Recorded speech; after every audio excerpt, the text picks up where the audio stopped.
Salut à tous et bienvenue dans cette revue de presse sportive. Aujourd'hui, on débute l'édition du 4 décembre 2025 avec le journal espagnol AS. Allons-y avec énergie. Au programme, les exploits de Mbappé, des blessures qui font mal et des sanctions en Liga. Kylian Mbappé marque un doublé et délivre une passe décisive lors de la victoire 0-3 du Real Madrid contre l'Athletic Bilbao.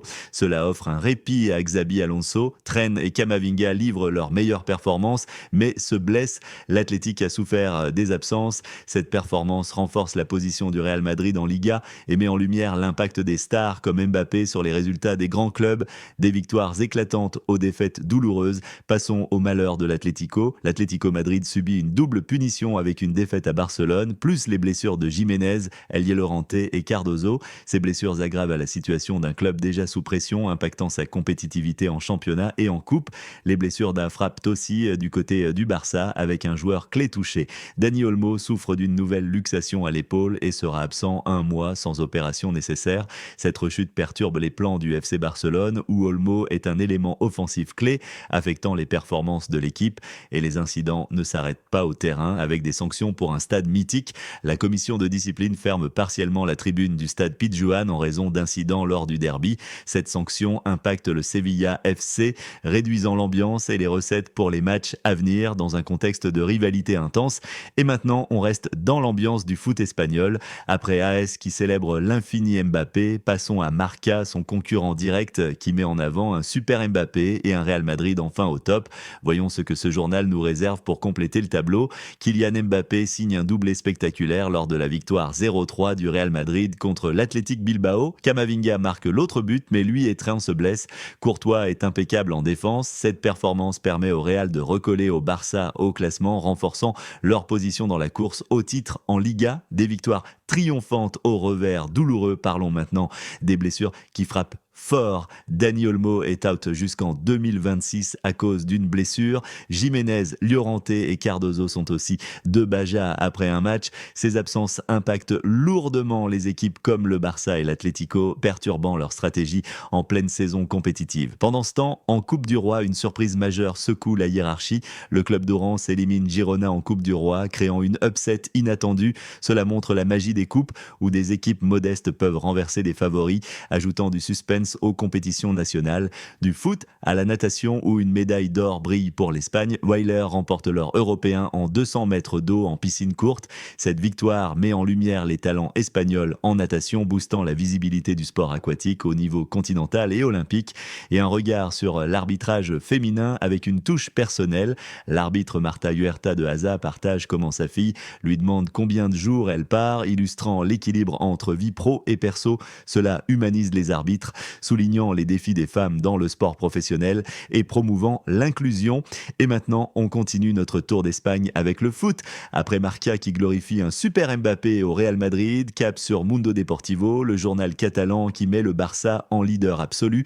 Les retours brillants de Rafinha et Pedri propulsent le Barça vers son meilleur niveau de la saison. Pedri, le Canarien, donne du sens au jeu, tandis que Rafinha, MVP contre l'Atlético, excelle au pressing. Cela renforce la position de leader du Barça en Liga, boostant leurs chances pour le titre et les compétitions européennes.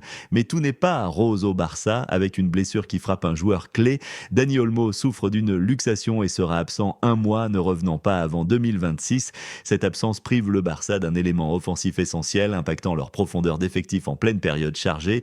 Du Barça au Real Madrid, où une star française fait la différence. Kylian Mbappé mène le Real Madrid à une victoire 0-3 contre l'Athletic Bilbao, marquant la différence sur le terrain. Cela maintient le Real dans la course au titre, intensifiant la rivalité avec le Barça au sommet de la Liga. En Coupe du Roi, une élimination surprise fait les gros titres.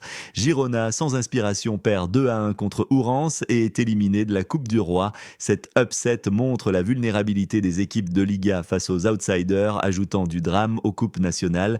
Et maintenant, on quitte l'Espagne pour l'Italie avec style. Après Marca qui célèbre un Real Madrid revigoré par Mbappé, direction le Corriere dello Sport, le quotidien romain dédié au Calcio. Voyons comment les Italiens couvrent leur passion footballistique pour un contraste européen passionnant. On fonce avec énergie. L'Inter Milan signe une manita, soit une victoire par 5 buts, avec Pio Esposito qui ne manque pas à l'appel. Le match se déroule à San Siro pour une fête avec le Blood et se termine par un score de 5 buts 2-1. Une lourde défaite en Coupe d'Italie subie par Venezia. L'Inter Milan se qualifie donc pour les quarts de finale de la Coppa Italia. Des triomphes milanais aux victoires difficiles de Naples au tir au but. Le match d'hier entre Naples et Cagliari en Coupe d'Italie s'est soldé par une qualification de Naples après une séance de tir au but tendu. Les deux équipes étaient à égalité, un but partout à la fin du temps réglementaire, avec un but de Lorenzo Luca pour Naples à la 28e minute et l'égalisation de Sebastiano Esposito pour Cagliari à la 67e minute. La séance de tir au but a été remportée par Naples 9-8 et maintenant on reste en Italie pour plus de calcio passionnant. Après le Corriere dello Sport qui zoome sur l'Inter, Napoli et les coupes, cap sur Tuttosport, le quotidien turinois centré sur la Juventus et Torino. Découvrons leur angle pour un tour complet des news italiennes. Luciano Spalletti est en mission avec la nationale malgré les critiques. Il ne dévie pas et l'Italie compte sur lui pour les qualifications. Cela met en lumière les enjeux pour l'équipe nationale italienne, impactant les espoirs pour les futures compétitions comme les mondiaux. De la nationale à la Juve, où une légende donne tout. Giorgio Chiellini vit pour la Juventus et donne tout pour la Rota, la route vers le succès. Il est impliqué dans le staff où les décisions clés. Chiellini, icône du club, influence la direction de la Juve, aidant à stabiliser l'équipe en pleine reconstruction. Du Bianconeri au Granata, avec un regard sur l'avenir du Torino. Le Toro avait un avenir prometteur, mais maintenant il fait face à des défis actuels. Cela souligne les difficultés du club turinois, impactant sa position en Serie A et les attentes des fans locaux. Et maintenant, on traverse les frontières pour revenir en Europe de l'Ouest. Après Tuttosport, qui vibre au rythme de la Juve, du Toro et de la mission Spalletti en Italie, cap sur le Portugal avec O Jogo, où les arbitrages houleux et les menaces de grève secouent à la Liga. Complétons notre panorama sportif avec ces tensions portugaises pour un final explosif. L'arbitrage est de nouveau au centre des débats dans le football portugais, avec une arbitrage noté à 6/10 qui fait polémique. Froholt reste noté à 3 et Luis Pinto déclare qu'il n'y a pas de pause à copier. Cela met en lumière les tensions récurrentes autour des décisions arbitrales qui influencent les résultats des matchs et le moral des équipes en pleine saison. Et ces controverses arbitrales ne s'arrêtent pas là, surtout avec les nominations pour la prochaine journée. Les arbitres pour la 13e journée de la Liga portugaise sont annoncés avec un focus sur le FC Porto qui affronte un match crucial. João Pinheiro est nommé pour un des matchs phares. Ces nominations arrivent dans un contexte tendu et elles pourraient déterminer l'équité perçue des rencontres, impactant le classement des clubs comme le FC Porto. Pendant ce temps, les associations arbitrales montent au créneau, menaçant même le déroulement des compétitions. L'Association portugaise des arbitres de football, APAF, menace d'une grève grave, tandis que la Liga considère cette attitude comme incompréhensible et préoccupante. Une grève pourrait perturber tout le calendrier de la Liga, affectant les clubs, les fans et les diffuseurs en pleine phase décisive de la saison. Du côté des clubs, le FC Porto fait face à des défis internes, comme l'explique leur coach. Le coach du FC Porto, Francesco Farioli, déclare que son équipe a un énorme travail devant elle après une récente performance. Il insiste sur la préparation pour les grands matchs à venir. Cela reflète les pressions sur les top clubs portugais où chaque match compte pour rester en lice pour le titre ou les coupes européennes.